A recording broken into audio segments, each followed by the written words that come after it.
Hello everyone, welcome to my class. இன்னைக்கு கிளாஸ்ல நம்ம பார்க்க போறது Beloved, a novel by Toni Morrison. So அதோட first part தான் இன்னைக்கு கிளாஸ்ல பார்க்க போறோம். Before entering into the class, a kind request. நம்ம சேனல் இன்னும் சப்ஸ்கிரைப் பண்ணலைன்னா சப்ஸ்கிரைப் பண்ணுங்க, உங்க ஃப்ரெண்ட்ஸ்க்கும் ஷேர் பண்ணுங்க, சஜஸ்ட் பண்ணுங்க. Thank you. With a small introduction, we shall get into the class. Beloved is Toni Morrison's fifth novel. Okay, so it was published in the year 1987. அடுத்தது Morrison was enjoying increasing popularity. அது publish பண்ண நேரம் பார்த்தீங்கன்னா Morrison already ஒரு பெரிய novelist, அறியப்பட்ட நேரத்தில் தான் Beloved பப்ளிஷ் ஆகுது. Belovedum பார்த்தீங்கன்னா it became a best seller and received 1988 Pulitzer Prize for Fiction. So இதை வந்து ஒரு பெஸ்ட் செல்லராக சொல்கிறாங்க. Beloved நல்லாவே வந்து நிறைய பேர் வியாபார ரீதியாக நல்லா ஓடுறத தான் பெஸ்ட் செல்லர்னு சொல்லுவாங்க. அடுத்ததான் இலக்கிய ரீதியாகவும் அது ஒரு பெஸ்ட்டாக வந்தது. அப்படிங்கிறதுக்கு உதாரணம் என்னென்னா புலிட்சர் ப்ரைஸ் ஃபார் 1988 வின் பண்ண புக் அது.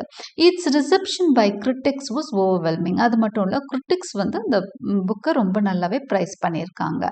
And the book is widely considered Morrison's greatest novel to date. இன்னைக்கு வரைக்கும் மோரிசனோட one of the best novel அப்படின்னு Beloved அறியப்படுது. Morrison based novel on a real life incident. சரி, இந்த ஸ்டோரி எதை பற்றினா ஒரு ரியல் லைஃப் இன்சிடென்ட். நம்ம பார்ப்போம் பேப்பர்லேயே நீங்கள் படிக்கிற அந்த ரியல் லைஃப் இன்சிடென்ட்ஸ் பார்த்தீங்கன்னா சில சமயம் சினிமாவில் வர்ற கதைகளை விட ரொம்பவே விசித்திரமான கதைகள் இருக்கும். அந்த மாதிரி ஒரு ரியல் லைஃப் இன்சிடென்ட்டை படிச்சுட்டு அதில் இன்ஸ்பயர் ஆகி எழுதின ஸ்டோரி தான் அவங்க Beloved அப்படின்னு சொல்கிறாங்க. ஸோ இந்த ஸ்டோரியில் அவங்க எந்த ரியல் லைஃப் இன்சிடென்ட்னால அந்த தாக்கத்துக்கு ஆளாகிறாங்கன்னா, ஒரு எஸ்கேப்டு ஸ்லேவ் விமன், அடிமையாக இருந்து தப்பிச்சு வந்த ஒரு பெண். ஓகே, அந்த அடிமைத்தனத்தை பற்றி அடுத்து அமெரிக்காவில் நடந்த அந்த ஸ்லேவரி அதை பற்றி அடுத்த பேராகிராஃபில் நான் கொடுத்துருக்கேன். ஸோ ஒரு எஸ்கேப்டு ஸ்லேவ் விமன் என்ன பண்ணுறாங்கன்னா, ஹூ ஃபேஸ்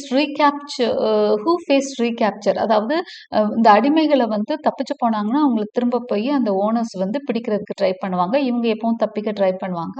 அந்த ஓனர்ஸ் வந்து அவங்கள திரும்பவும் கொண்டு வர தான் ட்ரை பண்ணுவாங்க. அப்போ அந்த ரீகேப்சர் பண்ணப்பட்டுருவோம், நம்மளை துரத்திட்டு வர்றாங்க, நம்மளை பிடிச்சிருவாங்கன்னு அந்த பொண்ணு பயந்து அந்த நேரம் என்ன பண்ணாங்க, அவங்க குழந்தைங்களோட தப்பிச்சு ஓடிட்டு இருக்காங்க.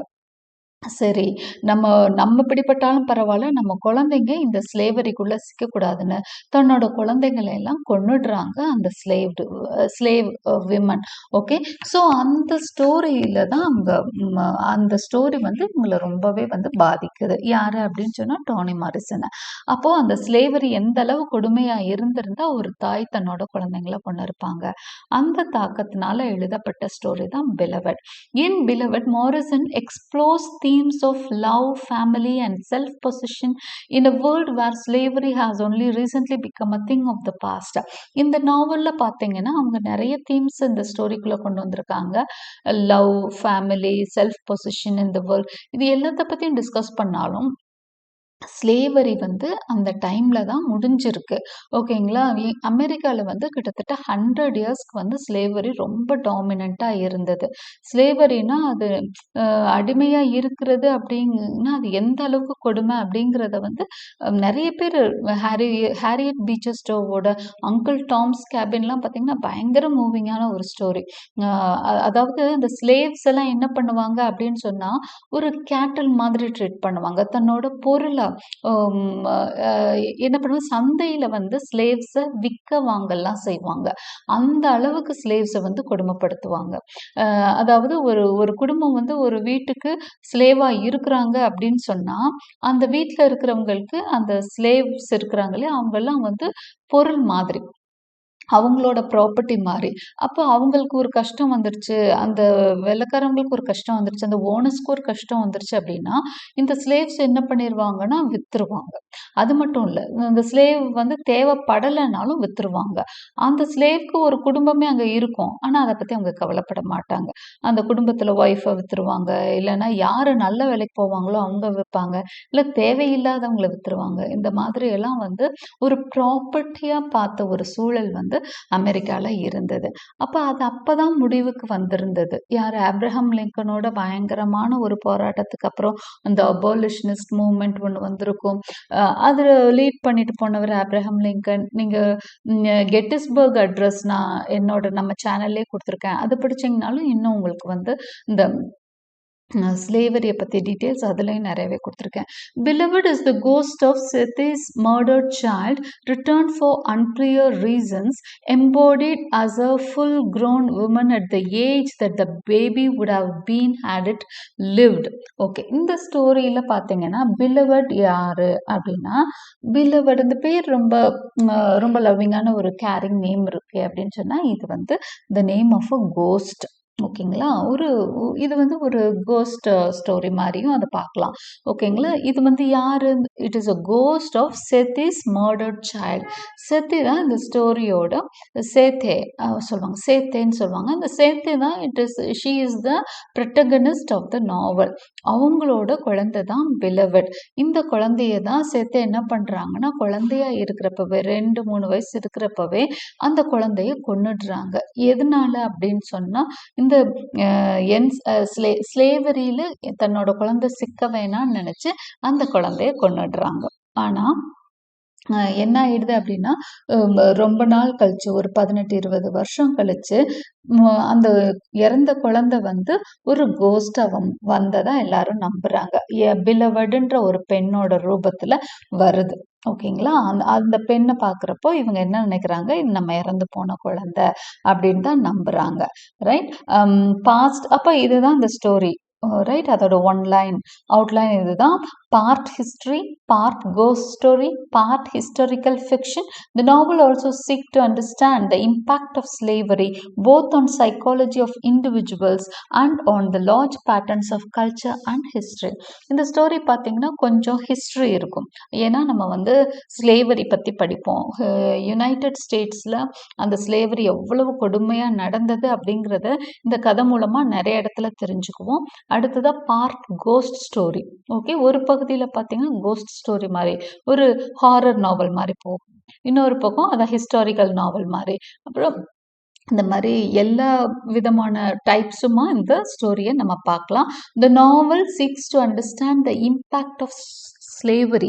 அப்போ ஸ்லேவரியோட இம்பேக்ட், ஆனால் மெயின் அடித்தளம் என்ன, அந்த ஸ்டோரியோட அடிநாதம் என்ன அப்படின்னு சொன்னால் ஸ்லேவரியோட இம்பேக்ட்ஸ் தான். அடிமைத்தனத்தினால ஏற்படக்கூடிய அந்த பாதிப்புகளை தான் வந்து அதிகமாக பேசுது. Both on the psychology of the individuals. அப்போ ஒரு இண்டிவிஜுவல், ஒரு தனி மனிதனோட சைக்காலஜியில் அந்த எவ்வளோ பெரிய தாக்கத்தை ஏற்படுத்தியிருக்கு அப்படிங்கிறதையும் இந்த ஸ்டோரி பேசுது. And on the larger patterns of culture and history. அதே மாதிரி ஹிஸ்ட்ரியிலையும் கலாச்சாரத்திலையும் அது எந்த விதமான தாக்கத்தை ஏற்படுத்தியிருக்கு அப்படிங்கிறதையும் இந்த ஸ்டோரி வந்து பேசுது. So this is the introduction of the novel Beloved. Now let us get in to the இது கான்செப்ட். அதாவது நம்ம ஸ்லேவரி தான் இந்த நாவலில் மெயின் தீமாக இருக்க போகுது அப்படிங்கிறதுனால யுனைடெட் ஸ்டேட்ஸில் ஸ்லேவரி எப்படி இருந்ததுன்னு இந்த பேக்ரவுண்ட் அதை பொறுத்து தான் இந்த ஸ்டோரியோட பேக்ரவுண்டு ஸ்லேவரி. அப்போ ஸ்லேவரி எப்படி இருந்ததுன்னு தெரிஞ்சாதான் ஸ்டோரி உங்களால் ப்ராப்பராக அண்டர்ஸ்டாண்ட் பண்ணிக்க முடியும். அப்படிங்கிறதுனால அதை பற்றி ஒரு பேராகிராஃப் கொடுத்துருக்கேன். Slavery in the colonial history of the United States refers to the institution of slavery as it existed in the European colonies which eventually became part of the United States. United States பார்த்தீங்க அப்படின்னு சொன்னால் America அப்படிங்கிற நாடே வந்து எப்போ உருவாகும் அப்படின்னா 15th century 16th centuryல தான் உருவாகும். அதாவது இங்கிலாந்து, அடுத்து இங்கிலாண்டை சுற்றி இருந்த யூரோப்பியன் பவர்ஸ், இவங்க எல்லாமே என்ன பண்ணுவாங்க, ஒரு காலகட்டத்தில் அந்த மெரைனல் டெவலப்மெண்ட், இந்த இது கப்பலில் வந்து அவங்க அந்த இது காம்பஸ் கண்டுபிடிச்சிடுறாங்க. மெரைனஸ் காம்பஸ் கண்டுபிடிச்சதுக்கப்புறம் வெளியே வாணிபம் செய்ய அங்கங்கன்னு போன சமயத்தில் தான் அவங்க வந்து அமெரிக்கா அப்படிங்கிற நியூ ஃபவுண்ட் லேண்ட் அப்படின்னு சொல்லுவாங்க, புதுசாக கண்டுபிடிக்கப்பட்ட ஒரு நாடு, ஒரு பெரிய லார்ஜ் ஏரியா அப்படின்றது அவங்களுக்கு தெரிய வருது. அப்போ இது வந்து நம்மளுக்கு ரொம்ப யூஸ்ஃபுல்லாக இருக்கும்னு நினைக்கிறப்போ அந்த யூரோப்பியன் பீப்புள் என்ன பண்ணுறாங்கன்னா, ஒவ்வொருத்தரும் ஒவ்வொரு ஏரியாவை பிடிச்சிட்டு போய் அமெரிக்காவில் உட்காடுறாங்க. ஓகே, ஆக்சுவலாக அமெரிக்கன்ஸ் இப்போ நீங்கள் நினைக்கிற மாதிரி அமெரிக்கன்ஸ் ஒயிட் எல்லாம் கிடையாது. அவங்க இண்டிஜினுவஸ் பீப்புள் தான். இண்டிஜினுவஸ் பீப்புள் அப்படின்னா பிளாக்ஸும் இல்லை, ஒரு மாதிரி ரெட் இண்டியன்ஸுன்பாங்க. அவங்க தான் அங்கே வந்து ஆல்ரெடி இருந்தவங்க, அவங்க தான் நேட்டிவ்ஸ் ஆஃப் அமெரிக்கா. ஆனால் அவங்களையெல்லாம் ஒழிச்சு கட்டிட்டு இப்போ இந்தியாவுக்குள்ளே இங்கிலாந்து வந்தது தான். பட் இந்தியன்ஸ் வந்து ஒரு மாதிரி ஸ்ட்ராங்காக இருந்தது செஞ்சதுனால ஜெயிச்சு இவங்களால வர முடியாது. நம்மளுக்கு ஒரு ஸ்ட்ராங்கான ஒரு கல்ச்சர், ஒரு பெரிய ட்ரெடிஷன் இருந்ததுனால நம்மளால அவங்களையும் மீறி ஜெயிச்சு இன்னைக்கு வந்து திரும்பவும் ஒரு 70 இயர்ஸ்க்குள்ள நம்ம திரும்ப வந்து என்ன பண்றோம் அப்படின்னு சொன்னா எல்லாரையும் முந்தி போகிறதுக்கு ட்ரை பண்ணிட்டு இருக்கோம். பட் அந்த கல்ச்சர்லாம் பார்த்தீங்கன்னா இண்டிஜினஸ் அவங்க எல்லாமே ட்ரைபல் பீப்புளா இருந்ததுனால அவங்களுக்குள்ள அந்த ஒற்றுமை எல்லாம் கம்மியா இருந்ததுனால அவங்களால எதுவுமே பண்ண முடியல. யாருக்கு எதிரா? இங்கிலீஷ் பீப்புளுக்கு எதிராவோ வேற யூரோப்பியன்ஸ்க்கு எதிராவோ எதுவுமே பண்ண முடியல. அவங்க வந்து பயங்கரமா ஒடுக்கப்படுறாங்க. அவங்களெல்லாம் ஒடுக்கி இங்க எல்லாம் காலனிஸ் என்ன பண்ணாங்க, யூரோப்பியன் பவர்ஸ் ஃபுல்லா போய் எ எ அமெரிக்கால காலனிஸ் அமைச்சுக்கிறாங்க. In these colonies slavery developed due to the combination of factors primarily the labour demands for establishing and maintaining European colonies. சரி எதுக்காக அப்புறம் ஸ்லேவரிய கொண்டு வராங்க அப்படின்னு சொன்னா, லேண்ட் பார்த்தீங்கன்னா பயங்கர வாஸ்ட்டா இருக்கு. ஒவ்வொருத்தருக்கும் லேண்ட் வந்து அங்க அப்போ அப்படியே ஆக்குபை பண்றாங்க. பெரிய பெரிய ஏரியாவா ஆக்குபை பண்ணிக்கிறாங்க. ஒவ்வொரு இங்கிலீஷ் ஓனரும் போய் பெரிய பெரிய இடமா ஆக்குபை பண்ணிக்கிறான். அப்போ அவங்களுக்கு வந்து என்ன பண்ணுதுன்னா, கிட்டத்தட்ட 100 ஏக்கர், 200 ஏக்கர்ன்னு அவங்க வந்து ஆக்குபை பண்றப்போ, அந்த இடத்துல விளைவிக்கிறதுக்கு ஆட்கள் தேவைப்படுறாங்க அவங்களுக்கு. இவங்க வந்து இடத்த விளைச்சு போட்டு என்ன பண்ண முடியும்? அதுல வந்து அப்போதைக்கு இதெல்லாம் கிடையாது இல்லையா? பெருசா இண்டஸ்ட்ரியல் இன்னோவேஷன்ஸ் எல்லாம் இல்ல. அதனால அவங்களுக்கு என்ன தேவைப்பட்டது? அக்ரிகல்ச்சுரல் ஃபார்மிங் தான் செய்ய முடியும். அதுக்கான ஆட்கள் தேவைப்பட்டாங்க. அப்போ அதுல மெயினா வந்து south of America, southern America இல்ல, அமெரிக்கால சவுத் அமெரிக்கா இல்ல. அமெரிக்கால மிசிசிப்பி ரிவருக்கு நார்த் அமெரிக்கா தான் இப்போ அமெரிக்கான்னு நம்ம சொல்வோம். அந்த அமெரிக்கால சவுத் ஆஃப் மிசிசிப்பி ரிவர் அந்த பக்கம் இருக்கிறது தான் சதர்ன் ஸ்டேட்ஸ் ஆஃப் அமெரிக்கா அப்படின்னு சொல்லுவாங்க. யுஎஸ்ஏ இன்னைக்கு நம்ம சொல்றது அதுதான்.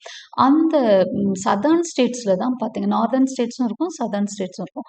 சதர்ன் ஸ்டேட்ஸ்ல தான் அதிகமா இந்த மாதிரி ரொம்ப வளமான பிரதேசமா இருந்தது. அங்க தான் என்ன பண்ணாங்கன்னா, நெறைய அந்த இடங்களுக்காக அந்த கேஷ் கிராப்ன்னு நெறைய வளர்த்தாங்க.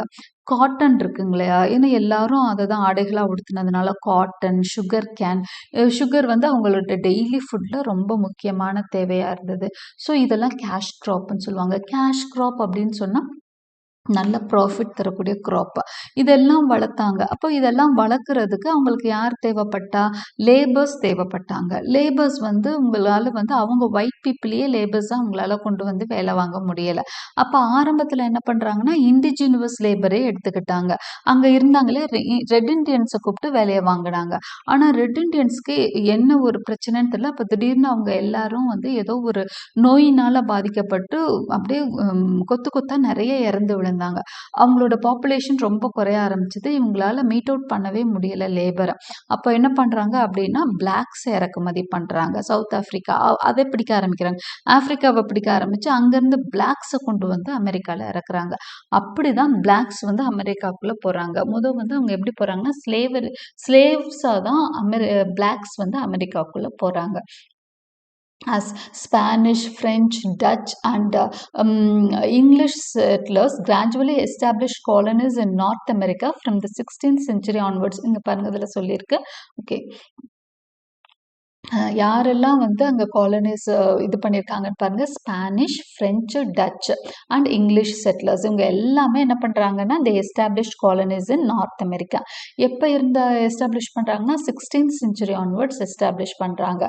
தே began to enslave indigenous people using them as forced labour to help develop colonial economies. அப்போ தங்களோட அந்த பொருளாதாரத்தை கரெக்ட் பண்ணிக்கிறதுக்காக அங்க இருக்க இண்டிஜினஸ் பீப்புளை தான் வச்சிருந்தாங்க. As indigenous people suffered massive population losses due to imported diseases. நிறைய பாப்புலேஷன் வந்து அவங்க குறைஞ்சு போச்சு, நிறைய பேர் இறந்துட்டாங்க. அப்போ Europeans quickly turn to importing slaves from Africa. அப்போ ஆஃப்ரிக்காலேருந்து நிறைய ஸ்லேவ்ஸை கப்பல் மூலமாக இங்கே இம்போர்ட் பண்ணுறாங்க. ஓகே, கொண்டு வந்து ஏன்னா அங்கேயும் ஆஃப்ரிக்காலையும் இவங்க தான் இருக்கிறாங்க. யார்? இங்கிலீஷ் பீப்புளும் மற்ற காலனிஸ் அதாவது யூரோப்பியன் காலனிஸ் தான் ஆஃப்ரிக்காவையும் பிடிச்சி வச்சிருக்காங்க. ஸோ அங்கே இருந்து அவங்க என்ன பண்ணுறாங்க, மக்களை வந்து இங்கே ஸ்லேவ்ஸாக கொண்டு வராங்க. primarily to work on slave plantations that produced cash crops. Cash crop அதான் நான் சொன்னேன், ப்ராஃபிட்டபிள் கிராப்ஸ் இருக்கு இல்லையா, அந்த ஏரியாவுக்கு தான் அவங்களுக்கு நிறைய லேபர்ஸ் தேவைப்பட்டது. அவங்களுக்கு எல்லாம் கொண்டு வந்து அங்கே இறக்குமதி பண்ணுறாங்க. The enslavement of the indigenous people of North America was supplanting during the 18th century by black slavery. இதுதான் black slavery of 18th century அப்படின்னு சொல்லுவாங்க. Okay, concurrent with the development of slavery, racist ideology was developed among Europeans and European colonists. இதை ஒட்டி தான் உங்களுக்கு அந்த racist அதிகமாக இந்த ரேசிசம் டெவலப் ஆகுது. பொதுவாகவே இங்கிலீஷ்மென் பார்த்தீங்க அப்படின்னா ரேசிஸ்டாக தான் இருப்பாங்க. அவங்கெல்லாம் பெரிய ஆளுங்கனாவும் பிளாக்ஸை வந்து ரொம்ப கீழ்த்தரமாகவும் நடத்துவாங்க. இனவெறி அதிகமாக இருக்கும். இந்த டைமில் தான் அந்த இனவெறியோட ஆதிக்கம், இந்த ரேசிஸ்ட் ஐடியாலஜி அப்படிங்கிற ஒரு விஷயமே வந்து இந்த டைமில் தான் உருவாகுதுன்னு சொல்கிறாங்க. இந்த ஸ்லேவரினால வந்தது தான் இந்த இனவெறியும். அவங்கள பொறுத்த வரைக்கும் அவங்க எல்லாம் பெரிய ஆளுங்க. அந்த பிளாக்ஸ் எல்லாம் சாதாரண ஒன்றும் தெரியாத வேலைக்காரனா இருக்கத்தான் லாய்க்குன்ற மாதிரி ஒரு மைண்ட் செட். ஓகே, இந்த rights of free people of colour in European colonies were curtailed. Colour people அப்படின்னு சொன்னால் பிளாக் பீப்புள் தான்.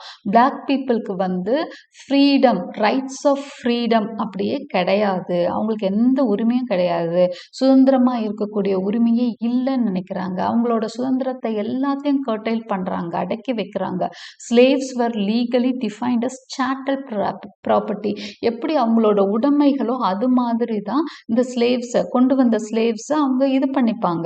இந்த ஸ்லேவ் எனக்கு உனக்கு அப்படின்னு சொல்லி பிரிச்சுக்குவாங்க. இந்த ஸ்லேவ்ஸை என்ன பண்ணுவாங்க அப்படின்னு சொன்னா அவங்க இஷ்டத்துக்கு தான் அவங்க வச்சுக்குவாங்க. அவங்க என்ன பண்ண மாட்டாங்க அப்படின்னு சொன்னா அவங்களுக்கு எந்த ஒரு மனுஷனாவே நடத்தவே மாட்டாங்க எந்த ஸ்லேவையும். அவங்கள பொறுத்த வரைக்கும் ஒரு ஸ்லேவுங்கிறவன் ஒரு ப்ராப்பர்ட்டி தான். நான் ஆரம்பத்திலே சொன்னேன், அவங்களுக்கு தேவை, ஒரு கஷ்டம் வந்துருச்சு அந்த இங்கிலீஷ் ஓனருக்கு அப்படின்னு சொன்னா அவர் என்ன பண்ணுவார் அப்படின்னு சொன்னா, இப்போ இந்த ஸ்லேவ்ஸ் அவங்க ஃபேமிலியில வச்சிருக்கிறப்ப என்ன பண்ணுவாங்க, அங்கேயே வேலை செய்யறவங்க கல்யாணம் எல்லாம் பண்ணிக்கிறாங்க. அவங்க தங்களுக்கான குடும்பத்தை ஏற்படுத்திக்குவாங்க அந்த பிளாக்ஸ். இப்போ ஒரு ஒயிட் ஓனர் கிட்ட ஒரு 100 பேர் இருக்காங்க அப்படின்னு சொன்னா, ஒரு 100 பிளாக் ஸ்லேவ்ஸ் இருக்காங்கன்னா அவங்களுக்குலாம் என்ன பண்ணிக்குவாங்க, கல்யாணம் பண்ணி அவங்க ஒரு சின்ன சின்ன வீடு மாதிரி கட்டி கொடுத்துருப்பாங்க. அந்த வீடை பத்தி படிச்சோன்னா இன்னும் மோசமாக தான் இருக்கும். பட் அவங்களுக்கு ஏதோ ஒரு வாழ்றதுக்கு ஏற்ற மாதிரி ஒரு சின்ன சின்ன குடிசைகளை அவங்களுக்கு அமைச்சு கொடுத்துருக்காங்க. ஏன்னா அவங்க தங்கணும் சாப்பிடணுன்றதுக்காக. ஏன்னா அவங்க ஹெல்த்தியா இருந்தால் தானே வேலை பார்க்க முடியும். அதனால அவங்களுக்கான ஏற்பாடுகளும் பண்ணி கொடுத்துருப்பாங்க. ஸோ அவங்க அந்த குடும்பத்தை உருவாக்கிட்டு இருப்பாங்க. ஆனா என்னதான் அவங்க அதெல்லாம் செஞ்சுக்கிட்டா கூட இப்ப அந்த ஒயிட் ஓனருக்கு ஒரு பிரச்சனை அப்படின்னா அவங்களுக்கு யாரெல்லாம் தேவைப்படலையோ அவங்கள வித்துருவாரு. இல்ல ரொம்ப தேவைகள் அவருக்கு அதிகமாயிடுச்சு அப்படின்னு சொன்னா, இந்த ஒயிட் ஓனருக்கு அதிகமாயிடுச்சுன்னா நல்ல ஆஜான்பாகுவா இருக்கிற ஸ்லேவை கூட என்ன பண்ணுவாங்கன்னா மார்க்கெட்ல கொண்டு போய் எப்படி ஆடு மாடை விற்போமோ அது மாதிரி ஸ்லேவ்ஸ்க்கான அந்த மார்க்கெட்டே நடக்கும். நம்ம எப்படி சந்தைன்னு சொல்றோமோ அந்த மாதிரி மார்க்கெட் பிளேஸ்ல போய் ஸ்லேவ்ஸை விற்பாங்க. அப்போ ஒரு அம்மாவை குழந்தைய விட்டு அம்மாவை பிரிப்பாங்க, ஹஸ்பண்டையும் ஒய்ஃபையும் பிரிப்பாங்க. இந்த மாதிரி நிறைய பிரச்சனைகள். அவங்கள பொறுத்த வரைக்கும் அந்த பிளாக்ஸுக்கு மனசும் கிடையாது, எமோஷன்ஸும் கிடையாது. அவங்கள வந்து ஒரு உயிரினமாவே பார்க்காம அவங்கள வெறும் ப்ராப்பர்ட்டியா பார்த்துட்டு இருந்தாங்க. இந்த மாதிரி கொடுமையெல்லாம் ஸ்லேவரியில நடந்தது எங்கன்னா அமெரிக்கால. ஓகே, அந்த அமெரிக்கால தான் நம்மளுக்கு ஒரு 65 நினைக்கிறேன் அந்த டேட்ல தான் உங்களுக்கு அந்த அந்த அரௌண்ட் தட் தான் ஒரு பெரிய போராட்டமே வெடிக்கும். நார்த் அமெரிக்கால இருக்கக்கூடிய நார்தர்ன் டிஸ்ட்ரிக்ட்ஸ்க்கும் சதர்ன் டிஸ்ட்ரிக்ட்ஸ்க்கும் பிரச்சனை வந்துதான். ஆப்ரஹாம் லிங்கனோட தலைமையில அவங்க வந்து அந்த அபாலிஷன் மூவ்மெண்ட், அதாவது ஸ்லேவரியை வந்து அவர் அபாலிஷ் பண்ணுவார். ஓகேங்களா, அப்போ வந்து சதர்ன் டிஸ்ட்ரிக்ட்ஸ் ஒத்துக்கவே மாட்டாங்க அபாலிஷிங் ஆஃப் ஸ்லேவரிக்கு. அப்புறம் நாங்கள் என்ன பண்ணுவோம் ஸ்லேவ்ஸ்க்குன்னு சொல்லிட்டு அதில் தான் பெரிய பிரச்சனை வரும். அதில் வந்தது தான் இந்த கெட்டிஸ்பர்க் அட்ரஸ். ஓகே, ஸோ அது வந்து நம்ம சேனலில் இருக்குது. நீங்கள் அமெரிக்கன் பிளேலிஸ்டில் நீங்கள் கெட்டிஸ்பர்க் அட்ரஸ் வந்து கிடைக்கும் உங்களுக்கு. Right, now let us get into the characters of the novel. Sete தான் வந்து the heroine or protagonist of the novel. Born on a distant plantation that she barely remembers, Sete is the child of an American born slave woman whose name she never knew. பார்த்தீங்களா, நான் சொன்னேன்ல அதே மாதிரி தான். எப்படின்னா இவங்க வந்து ஒரு டிஸ்டன்ட் பிளான்டேஷன்ல, எங்கன்னா சதர்ன் டிஸ்ட்ரிக்ட்ல ஒரு டிஸ்டன்ட் பிளான்ட், ரொம்ப தூரம் இருக்க ஒரு பிளான்ட், உங்களுக்கு ஒண்ணுமே ஞாபகம் இல்லை. ப்ரொட்டகனிஸ்ட்க்கு எதுவுமே ஞாபகம் இல்லை. தான் எங்கே பிறந்த, தன்னோட அம்மா யாருன்னு கூட தெரியாது. அப்படின்னா என்ன அர்த்தம் அப்படின்னா, பிறந்தப்பயே வந்து அவங்க அம்மாவை வித்திருப்பாங்கன்னு அர்த்தம். ஓகே, இந்த குழந்தை பிறந்தோன்னே அவங்க அம்மாவை எங்கேயோ வித்திருக்காங்க. அதுக்கப்புறம் செத்திய வந்து அவங்க அம்மா பேர் கூட தெரியாமல் வளர்ந்த குழந்தை தான். As a young teenager she was brought to Sweet Home. அவங்களுக்கு 13-14 வயசு யங் டீனேஜராக இருக்கிறப்பவே ஸ்வீட் ஹோம் அப்படிங்கிற ஒரு இங்கிலீஷ் வீட்டுக்கு இவங்க வந்து விற்கப்படுறாங்க. ஓகே, ஸோ அந்த வீட்டுக்கு இவங்கள ஸ்லேவாக கூப்பிட்டு வர்றாங்க. Where she took a man named Halle Suggs for her husband. So அங்கே வந்து ஒரு பெரிய குரூப் ஆஃப் பீப்புள் கூட ஒர்க் பண்ணிட்டு இருக்கப்போ நிறைய பேர் இருக்காங்க. அதில் வந்து ஹேலி செக்ஸ் அப்படிங்கிறவங்கள இவங்களுக்கு பிடிச்சிப்போ, ஏன்னா அங்கே இருக்க நிறைய பிளாக்ஸுக்கு செத்தையை ரொம்ப பிடிச்சிருக்கு. ஏன்னா எல்லாருக்கும் அங்கே விமன்னா அந்த யங் ஏஜில் அவங்க தான் இருந்திருக்காங்க. எல்லாரும் அவளை வந்து ப்ரப்போஸ் பண்ணிட்டு இருக்காங்க. ஆனால் இவங்க என்ன பண்ணுறாங்கன்னா ஹேலி செக்ஸ் அப்படிங்கிற ஒரு பிளாக்கை கல்யாணம் பண்ணிக்கிறாங்க. இவங்க ஹேலி செக்ஸை சூஸ் பண்ணதுக்கான காரணம்னு ஒரு அழகான ஒரு ரீசன் சொல்லியிருப்பாங்க. ஹேலி செக்ஸ் என்ன பண்ணா அப்படின்னு சொன்னால், அவங்க அம்மாவை இந்த ஸ்லேவரியிலேருந்து விடுவிக்கிறதுக்காக எக்ஸ்ட்ராவா, அதாவது இந்த இவங்க இருக்கிறாங்க இல்லையா ஸ்வீட் ஹோமா, அது பேர் என்ன, ஆமாம் ஸ்வீட் ஹோம், அந்த அந்த இங்கிலீஷ் ஓனர்ஸ் கொஞ்சம் நல்லவங்க கம்பேரிட்டிவ்லி. அவங்க ரொம்ப கொடுமைப்படுத்தலை, அவங்க கிட்ட இருக்க அடிமைகளை கொடுமையெல்லாம் படுத்தாம தான் வச்சுருந்தாங்க. அதனால அவங்க வந்து வீக்லி அந்த 5 டேஸோ 6 டேஸோ தான் ஒர்க் கொடுத்துருக்காங்க. அப்போ அந்த எக்ஸ்ட்ரா இருக்க ஒரு நாளோ 2 நாளோ அந்த ஹேலி செக்ஸ் என்ன பண்ணுறான் அப்படின்னு சொன்னால், வெளியே போய் வேலை பார்த்து அவங்க அம்மாவை, அவங்க அம்மாவுக்கு வயசாயிட்டதுனால கொஞ்சம் விலைக்கு வாங்கிக்கலான்னு மார்க்கெட்டில் கொண்டு வந்து வச்சிருக்கிறாங்க. அப்போ அவன் என்ன பண்றான், அவங்க அம்மாவை அவனே வாங்கிக்கிறான். ஓகே, அப்படி அவங்க அம்மாவை ஸ்லேவரியிலேருந்து ஃப்ரீ பண்ணவன் தான் ஹேலே செக்ஸ். அந்த விஷயத்துக்காக செத்தேக்கு ஹேலே செக்ஸை ரொம்ப பிடிச்சி போய் கல்யாணம் பண்ணிக்கிறாங்க.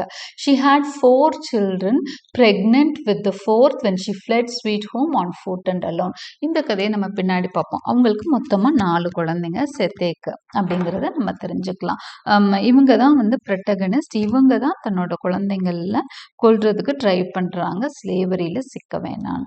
ஓகே, பிலவட் யாருன்னு பார்த்தீங்கன்னா, Beloved is the ghost of Sethe's 3rd child.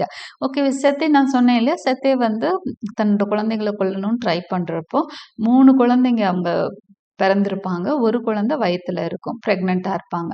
அந்த சமயத்தில் அவங்க என்ன பண்ணுவாங்கன்னா, ஒரு 2 பசங்க ஒரு பொண்ணு, இதை கொலை பண்ணுற ட்ரைப்போ பசங்களை அவங்களால கொல்ல முடியாத ஓடி போயிடுறாங்களோ என்னவோ பண்ணிடுறாங்க, அந்த பசங்க தள்ளின்றாங்களோ. 3rd child, அதாவது கை குழந்தையா இருந்து செத்தையை கொன்னுடுறாங்க. She murdered to protect her from school teacher. School teacher அப்படின்னு ஒரு மோசமான ஒரு ஓனர், அவன்கிட்ட இருந்து அவளை ப்ரொடெக்ட் பண்ணுறதுக்காக தன்னோட குழந்தைங்களை கொல்றப்போ மற்ற 2 குழந்தைங்களும் தப்பிச்சிருது. ஆனால் இந்த 3rd child மட்டும் இறந்து போயிடுது. இந்த இறந்து போன குழந்தை தான் 18 வருஷம் கழிச்சு தன்னிட்ட திரும்பி வர்றதா அவங்க நம்புறாங்க. Her name is never known. அந்த குழந்தை சாகுறப்போ அந்த குழந்தைக்கு இவங்க பேரே வைக்கல, கை குழந்தையா தான் அந்த குழந்தை இருக்கு. She is the embodiment not only of the baby's ghost but also the legacy of slavery. அப்போ பிலவட், அப்போ எப்படி பிலவட் வந்து தன்னோட மகளோட கோஸ்ட்னு அவங்க நினைப்பாங்க அப்படின்னு சொன்னா, அந்த குழந்தையோட டூம்பில், அதாவது அந்த கல்லறை அந்த ஸ்டோன் இருக்கு இல்லையா, அதில் வந்து பேரே வைக்காததுனால பிரியமானவள்னு சொல்லி அவங்க அதுக்கு பேர் வைக்கிறாங்க, பிலவட் அப்படின்னு வைக்கிறாங்க. ஆனால் இதே பேரோட 18 வருஷம் கழிச்சு இந்த குழந்தை வந்து ஒரு பெரிய விமனாக வருது. வந்து என் நேம் பிலவடுன்னு ஒரு வீக்காக ஒரு சைல்டு வந்து அவங்க வீட்டு வாசப்படியில் திடீர்னு வந்து நிற்கும். ஒரு மாதிரி டல்லாக பார்த்தோன்னா அவள் வந்து தன்னோட குழந்தை தான் திரும்ப வந்துருச்சு, தன்னோட குழந்தையோட கோஸ்ட்டுன்னு நம்புகிறாங்க.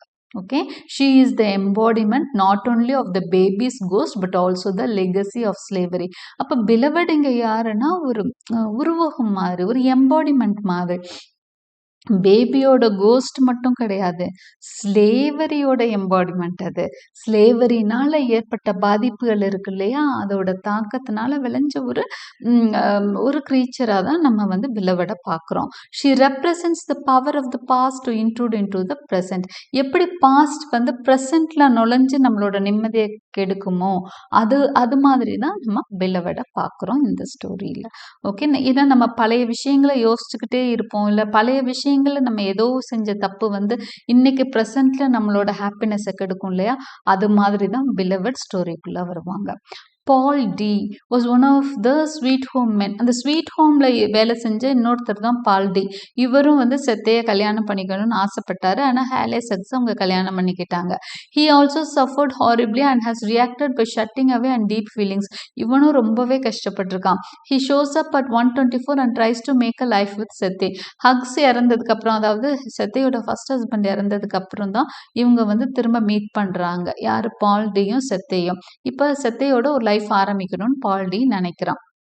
He is powerless against beloved who seduces him as a way of controlling him and dividing him from her mother.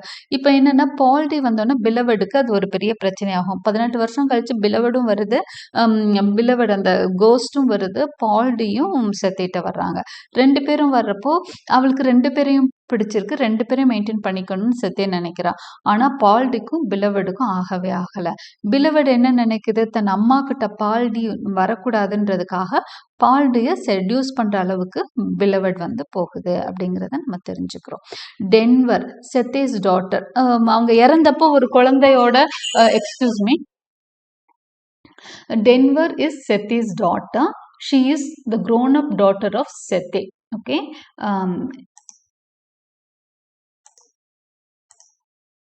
So she is the grown-up daughter of Sete who was born during Sete's flight to the north. ஒரு சமயம் வந்து செத்தே வந்து அந்த இதுலேருந்து escape ஆயிடுவாங்க. Escape ஆகி தன்னோட ஏன்னா ஃபஸ்ட்டு ஒரு வீட்டில் நல்லா ஹாப்பியாக இருப்பாங்க. அதே வீட்டில் வந்து மாஸ்டர் மாறணுன்னு ரொம்ப கொடுமைப்படுத்துவான் அந்த மாஸ்டரை ஸ்வீட் ஹோம்லையே. அப்போ அங்கே இருந்து தப்பிச்சு என்ன பண்ணுவாங்கன்னா செத்தே வந்து குழந்தைங்களோட ஓடுவாங்க. அப்போ ஓடுறப்போ தான் இவங்க வந்து இது கொள்றாங்க. யாரை கொள்றாங்க அப்படின்னா அந்த ஒரு கை குழந்தைய கொள்றாங்க. அதுக்கப்புறம் திரும்ப இன்னொரு தடவை சான்ஸ் கிடையாது. அதுக்கப்புறம் இவங்களை திரும்ப பிடிச்சிருவாங்க. நெக்ஸ்ட் டைம் ஓடுறப்ப தான் என்ன பண்ணுவாங்க அப்படின்னு சொன்னால் இந்த குழந்தைய வந்து பெத்தெடுக்கிறாங்க. 4th சைல்டு பிறக்கிறா. Okay. She is now 18 years old. அப்போ 18 years ஆயிடுச்சு இல்லையா? இப்போ ஷீ இஸ் 18 years old. இந்த குழந்தை பேர் வந்து டென்வர். இவ வந்து எப்படி கேரக்டர்னா ரொம்ப டெரிபிளாகவும் லோன்லியாகவும் ஃபீல் பண்ணுவா. தனிமையிலேயே இருப்பா, யாரு கூடயும் பேச மாட்டா. அந்த டென்வர் வந்து ஒரு மாதிரி வித்தியாசமான ஒரு கேரக்டர்ல ஒரு மாதிரி ஷையா யாரு கூடயும் பேசாம பழகாம இருக்க ஒரு குழந்தை தான் Denver. She has not left the yard of 124 by herself for 12 years. அதாவது அவங்க வீட்டோட முற்றத்தை விட்டு தாண்டி இருக்கல. அவ எத்தனை வருஷம், 12 வயசு வரைக்கும் அந்த முற்றத்தை தாண்டி கூட வெளியே போக மாட்டா. அப்படி ஒரு சைல்டு அவ. அந்த 124 தான் அவங்க வீட்டு நம்பர், அங்கே தான் இருக்காங்க. ஆனாலும் அவ ஒரு டைனமிக் கேரக்டர். ஆரம்பத்தில் இந்த மாதிரி இருக்க டென்வர் வந்து பின்னாடி அவங்க அம்மாவை டேக் கேர் பண்ற மாதிரி ஸ்ட்ராங்கா இண்டிபெண்டா மாறுறான். அடுத்ததா baby sucks. Baby sucks is also is baby sucks. Okay. Is Halle Sucks' mother and Sethe's mother in law. இங்கே யார் அப்படின்னு சொன்னால் பேபி சக்ஸ் தான் ஹேலி சக்ஸ். அவளோட ஹஸ்பண்ட் இருக்கிறாங்க இல்லையா, செத்தையோட ஹஸ்பண்டோட அம்மா, அதாவது செத்தையோட மாமியார். இவங்களை காப்பாற்ற தான் ஹேலே சக் வந்து தனியாக உழைச்சி சம்பாதிப்பான். Halle bought her freedom. Halle தான் அவளுக்கு சுதந்திரம் வாங்கி தரான். Which she accepted because she saw how much it meant to him. அவள் வந்து தனக்காக வயசாகி நான் ஃப்ரீ ஆகி என்ன பண்ண போகிறேன்னு அவங்க சொன்னால் கூட மகனோட ஆசைக்காக தான் அவங்க வெளியே வருவாங்க. She did not expect how much it would mean to her, feeling while still a slave that she was too old to enjoy freedom anyway. என்னதான் ஃப்ரீடம் கிடைச்சாலும் அவங்க அந்த ஃப்ரீடம் அக்செப்ட் பண்ணுற நிலைமையிலே இருக்க மாட்டாங்க. அந்த ஸ்லேவ்ன்ற ஃபீலிங் அவங்கள விட்டு மாறி இருக்காது. அந்த அளவுக்கு அவங்க என்னன்னா தான் ஒரு ஸ்லேவாகவே இதாகி வச்சிருப்பாங்க அந்த மனசளவில். But freedom transformed baby sex. ஆனால் கொஞ்ச நாள் பட பேபி செக்ஸ் மாறிக்கிறாங்க. ஒரு நியூ அண்டர்ஸ்டாண்டிங், நம்ம வாழ்கிறதுக்கான ஒரு புது அர்த்தத்தை கண்டுபிடிச்சிட்டு ஒரு ஹோலி உமனாக மாறி அவங்க என்ன பண்ணுறாங்கன்னா, அவங்க பிளாக் விமன் சொசைட்டியில் என்ன பண்ணுறாங்க, அவங்க பீப்புள் இருக்கிற இடத்துல வந்து கொஞ்சம் ப்ரீச்சிங் எல்லாம் பண்ணுறாங்க. Sethe's tragedy however broke Baby Suggs' spirit and she spend her last days bedridden and somber. ஆனால் செத்தியோட ட்ராஜடி, செத்தி பட்ட கஷ்டங்கள், அவள் குழந்தைய கொண்டு அவள் ஓடினது, அவளை திரும்ப பிடிச்சதுன்னு அந்த 18 years முன்னாடி அவளுக்கு நேர்ந்த அந்த பிரச்சனைகள் எல்லாம் அவங்க நேரடியாக பார்த்ததுனால அதை தாங்க முடியாமல் பெட்ரிடன் ஆகி இறந்து போயிடுறாங்க. இந்த ஃபிக்ஷன் ஆரம்பிக்கிறதுக்கு மொதவே பேபி செக்ஸும் இறந்து போயிடுறாங்க. ஓகே. ஸோ அவங்கள பற்றி தெரிஞ்சுக்க தான் போகிறோம். ஏன்னா இந்த ஸ்டோரி வந்து பேரலாக 2 லெவல்ல ஓடும். ஒண்ணு வந்து பாஸ்ட்ல 18 இயர்ஸ் முன்னாடி நடந்த கதைகளும் ஓடும். இப்போ இருக்க அந்த பிரசன்ட் ஸ்டோரியும் ஓடிக்கிட்டு இருக்கும். 18 இயர்ஸ்க்கு பின்னாடி, அதாவது அவ ஸ்லேவா இருந்த காட்சிகளும் ஓடும். ஸ்லேவரி அபாலிஷன் ஆனதுக்கு அப்புறம் ஒரு ஸ்டோரி இருக்கும். 2 ஸ்டோரி, அதாவது 18 இயர்ஸ்க்கு முன்னாடி ஸ்லேவரியில இருந்தப்போ, 18 இயர்ஸ்க்கு அப்புறம் ஸ்லேவரி இல்லாதப்போ 2 ஸ்டோரி ஓடும். 2ல நம்ம வந்து பின்னாடி இருக்க ஸ்டோரி, அந்த பிரசன்ட் ஸ்டோரியில இவங்கெல்லாம் இருக்க மாட்டாங்க. Hale Sex was Seti's husband and the father of all of her children. Hale vanished at the time when he was supposed to flee to the north with Seti. Okay, Halle வந்து திடீர்னு காணா போறான். எப்பன்னா இவ தப்பிச்சு ஓடுறா பத்தி அவ தன்னோட ஹஸ்பண்ட் திரும்ப வருவான்னு பார்த்தா அவனை காணும்.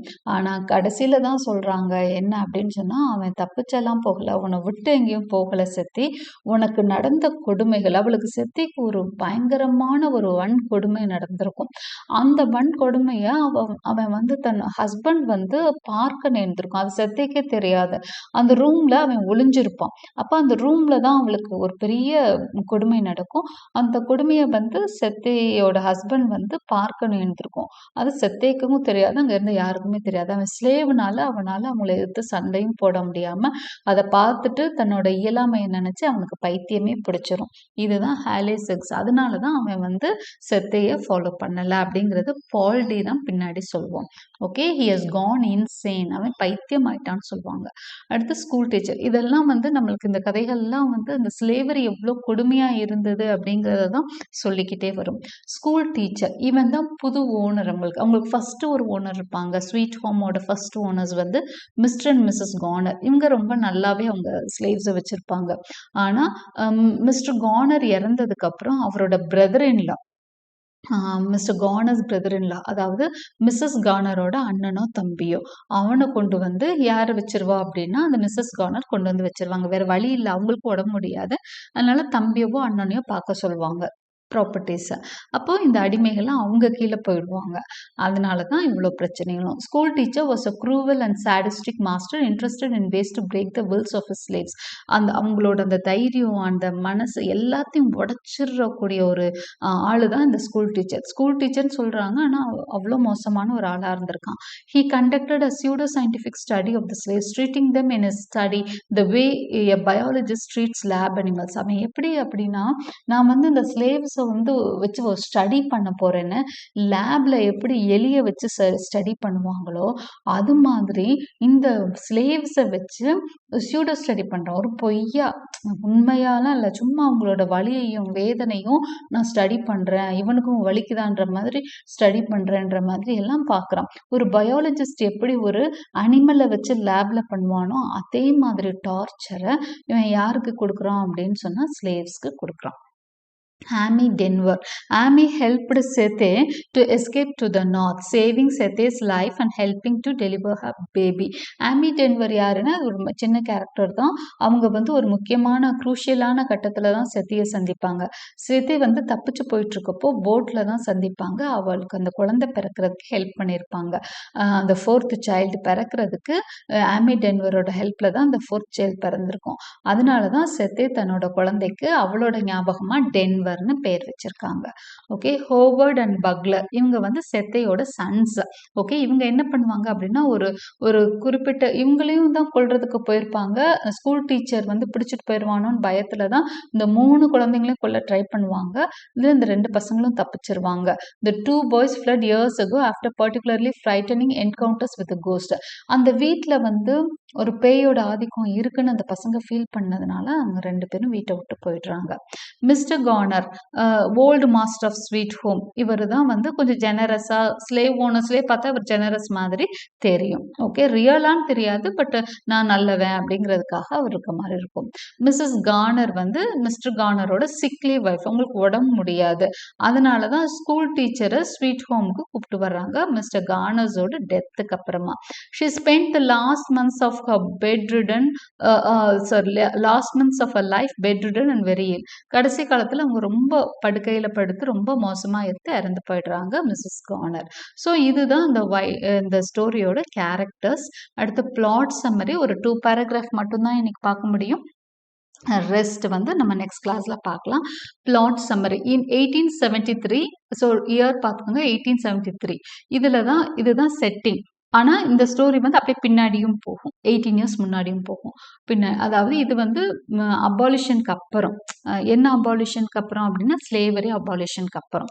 Sathya and her daughter Denver live in 124. இது வந்து ஒரு வீட்டோட பேர் தான் 124. A rural area close to Cincinnati. சின்சினாட்டிங்கிறது ஒஹையோ டிஸ்ட்ரிக்ட்ல இருக்கக்கூடிய ஒரு சிட்டி தான் சின்சினாட்டி, எங்க அமெரிக்காவில். அந்த சின்சினாட்டியில் ஒரு வீடு, அந்த வீட்டில் தான் சத்தையும் அவங்க டாட்டர் டென்வரும் வாழ்கிறாங்க. அந்த வீடு பேர் 124. இதெல்லாம் ஒன் வேர்ட் கொஷின்ஸ். எந்த வருஷம் பாருங்க, 1873. ஏன்னா நம்ம 18 இயர்ஸ் முன்னாடி பின்னாடி போயிட்டு வர்றதுனால இயரும் தெரிஞ்சு வச்சுக்கோங்க. 1873 தான் background of the year background. அடுத்ததா வீட்டு பேர் 124. They are ostracized from the community for Sethe's past and her pride. செத்தே வந்து தள்ளி வைக்கப்பட்டிருக்காங்க அவங்க கம்யூனிட்டியிலேருந்து. எதனால அப்படின்னு சொன்னால் அவங்க செய்த ஒரு தவறுனால. ஓகே, ஒரு சில அகம்பாவத்தினால அவங்க செஞ்சதுன்னு. பெருசாக ஒன்றும் கிடையாது. அவங்க வந்து அந்த பெருசாக ஒன்றும் கிடையாதுன்னு இல்லை, அவங்க குழந்தைய கொண்டுட்டாங்க இல்லையா, பெரிய விஷயம்தான். பட் என்னன்னா அவங்களுக்கு வந்து அது முக்கியமாக பட்டது. ஏன்னா குழந்தை வாழ்றதை விட இறக்குறது முக்கியம்னு நினைச்சாங்க. ஸ்கூல் மாஸ்டர் கையில் கிடைச்சி அவ அணுவா சாகிறத விட தன்னோட குழந்தை ஃப்ரீயா இறந்து போடுறது நல்லதுன்னு ஒரு மதர் நினைச்சாங்கன்னா, அப்போ அந்த வாழ்றது எவ்வளோ கொடுமையா இருந்திருந்தா ஒரு தாய் அப்படி நினைப்பா, அப்படிங்கிற மாதிரி தான் சொல்றாங்க. ஆனா அவங்க ரொம்ப கஷ்டப்பட்டு செஞ்ச வேலை தான் அது. வந்து ஒரு மதர் அப்படி நினைக்கிறாங்கன்னா அது எவ்வளோ பெரிய கஷ்டமா ஒரு சுச்சுவேஷன் அவங்க அந்த முடிவு எடுத்திருப்பாங்க. ஆனா அதுக்காக அந்த கம்யூனிட்டி வந்து அவங்கள ஒதுக்கி வச்சிருக்கு, அந்த பிளாக்ஸ் கம்யூனிட்டி அவளை ஒதுக்கி வச்சிருக்கு. ஏன்னா இப்போ வந்து பாத்தீங்கன்னா இந்த டைம் வந்து அபாலிஷன் ஆயிடுச்சு. அபாலிஷனிஸ்ட் மூவ்மெண்ட்னால அவங்களுக்கு ஃப்ரீடம் கிடைச்சிருச்சு. அவங்க தனியா அந்த ஊர்ல வந்து பிளாக்ஸோட தான் வசிக்கிறாங்க. ஆனா அவங்கள ஒதுக்கி வச்சிருக்காங்க. Sweet Home was run by a cruel man known as school teacher who allowed his nephews to brutalize Sethe while he took notes for his scientific studies for blacks. அப்போ ஸ்வீட் ஹோம் அப்படிங்கிற அந்த வீட்டில் அவங்க இருக்கிறப்போ இவளை வந்து torture பண்றாங்க. செத்தைய அவளை வந்து லேப் அனிமல் மாதிரி ட்ரீட் பண்றாங்க. அவளோட அந்த ஆளோட அந்த ஸ்கூல் டீச்சர் வந்து தன்னோட சொந்தக்கார பசங்களை விட்டு அவளை டார்ச்சர் பண்றத வேடிக்கை பார்த்துட்டு இருக்கான். சத்தே flood although she was pregnant. அதுல இருந்து தப்பிச்சு எப்படியோ சத்தே வந்து அவளை டெய்லி அவங்க டார்ச்சர் பண்ணிட்டு இருக்கப்போ ஒரு நாள் தப்பிச்சிடுறாங்க. அவ பிரெக்னெண்டா இருக்கா.